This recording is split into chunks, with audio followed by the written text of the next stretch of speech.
Mutual funds பற்றி நிறைய கேள்வி கேட்டுகிட்டே இருக்கீங்க. அதில் காமனாக கேட்குற ஒரு கேள்வி என்னென்னா, எஸ்டபிள்யூபி அப்படின்னா என்ன, யார் இதை எடுக்கலாம் அப்படின்றது தான். எஸ்டபிள்யூபினா சிஸ்டமேட்டிக் வித்ட்ராயல் பிளான்.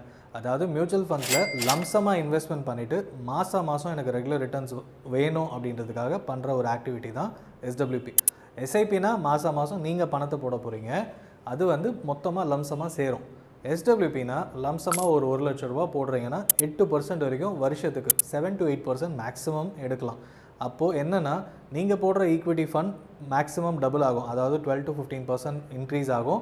அதில் ஒரு 7 to 8% வித்ட்ரா பண்ணும்போது எக்ஸ்ட்ரா 4-5% வந்து அடுத்த 10 இயர்ஸில் உங்கள் பணத்தை டபுள் ஆகும் அப்படின்ற காரணத்துக்காக எஸ்டபிள்யூபியை சஜஸ்ட் பண்ணலாம். ஸோ 1 லட்ச ரூபா போடுறீங்க, ஒரு 7,000 ருபீஸ் வரைக்கும் இயர்லி வித்ட்ரா பண்ண முடியும். இயர்லி அமௌண்ட் இது வந்து ஒரு 50 லட்சம் 1 கோடின்னு போகும்போது உங்கள் மந்த்லி ரிட்டர்ன்ஸ் வந்து அதிகப்படியாக தெரியும். ஸோ யாரெல்லாம் இதை யூஸ் பண்ணலான்றது இதுலேருந்தே நீங்கள் தெரிஞ்சுக்கலாம். ஸோ என்கிட்ட 3 லட்ச ரூபா இருக்குது, எஸ்டபிள்யூபி போடலாமா அப்படின்னா அது தேவையில்லாத வேலை. ஏன்னா எஸ்டபிள்யூபியிலேருந்து பணம் எடுத்து மறுபடியும் எஸ்ஐபி போடுறேன் நிறைய பேர் கேட்குறீங்க.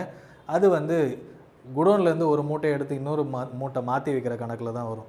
ஸோ நீங்கள் எஸ்டபிள்யூபி பண்ணோன்னா ஒரு ரிட்டையர்ட் பர்சனாக இருக்கணும், இல்லைனா ஒரு பிஸ்னஸ் ஸ்டார்ட் பண்ண போகிறேன், எனக்கு ரெகுலர் ரிட்டர்ன்ஸ் வேணும், இந்த மாதிரி ஒரு சில காரணங்களுக்காக நீங்கள் எஸ்டபிள்யூபி இம்ப்ளிமெண்ட் பண்ணலாம். ஸோ லம்சமாக ஒரு 1 கோடி ரூபாய் போட்டுட்டீங்க அப்படின்னா மாதத்துக்கு 60,000லேருந்து 70,000 உங்கள் மந்த்லி 1ஆம் தேதியான உங்கள் அக்கௌண்ட்டுக்கு ஹிட் ஆகிடும், பென்ஷன் மாதிரி.